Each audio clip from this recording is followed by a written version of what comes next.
Quick study YouTube চেনেলৰ অন্য এটি ভিডিঅ'লৈ স্বাগতম জনাইছোঁ। সকলোৰে এটাই প্ৰশ্ন, আৰুনো কিমান অপেক্ষা কৰিম?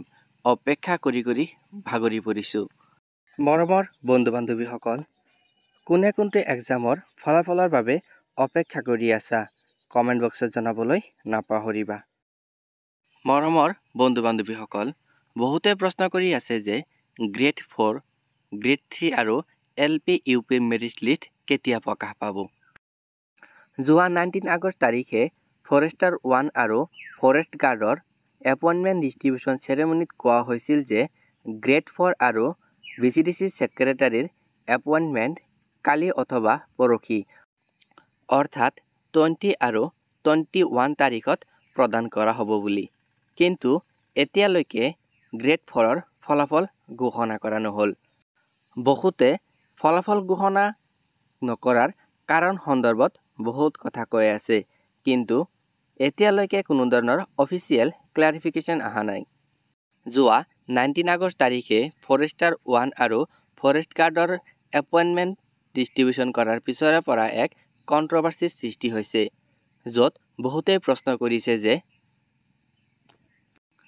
VCDC ছেক্ৰেটাৰী, ফৰেষ্টাৰ 1 আৰু ফৰেষ্ট গাৰ্ডৰ কাট অফ মাৰ্ক লাগে, লগতে নাম মেনশ্যন কৰিব লাগে আৰু কোনে কোনটো কেটেগৰীৰ হয় সেইটো প্ৰকাশ কৰিব লাগে। ইয়াৰ পৰা আমি অনুমান কৰিব পাৰি যে হয়তো তেওঁলোকে গ্ৰেড 4ৰ ফলাফলত কাট অফ, নাম আৰু কেটেগৰী প্ৰকাশ কৰিব, যাৰ বাবে ফলাফল প্ৰকাশ কৰাত পলম হৈছে। কিন্তু এইটো কোনো অফিচিয়েল নটিফিকেশ্যনত কোৱা নাই, জাষ্ট আমি অনুমান কৰি নিজকে সান্তনাহে দিছোঁ। মৰমৰ বন্ধু-বান্ধৱীসকল, আপোনালোকে ফলাফল পলম হোৱাৰ কাৰণ কি বুলি ভাবে? কমেণ্ট বক্সত জনাবলৈ নাপাহৰিব। লগতে বহুতে সুধি আছে যে গ্ৰেড 3ৰ ফলাফল কেতিয়া ঘোষণা কৰিব?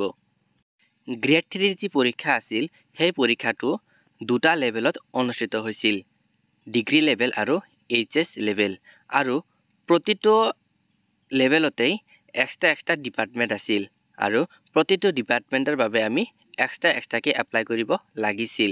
আৰু গ্ৰেড 3 এক্সামটো কম্বাইন হৈছিল, অৰ্থাৎ যিসকলে অফলাইন কৰিছিল তেওঁলোকে আৰু যিসকলে অনলাইন এপ্লাই কৰিছিল তেওঁলোক একেলগে এক্সাম দিবলগীয়া হৈছিল।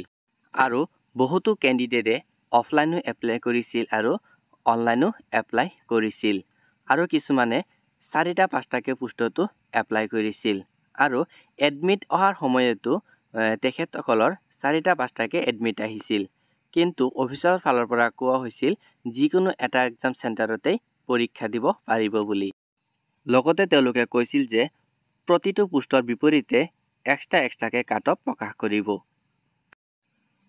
মৰমৰ বন্ধু-বান্ধৱীসকল, এইটো যিহেতু এটা দীঘলীয়া প্ৰক্ৰিয়া, যাৰ বাবে ফলাফল প্ৰকাশ কৰাত পলম হ'ব পাৰে। বহুতে প্ৰশ্ন কৰি আছে যে গ্ৰেড 4ৰ ফলাফল প্ৰকাশ নকৰে নেকি?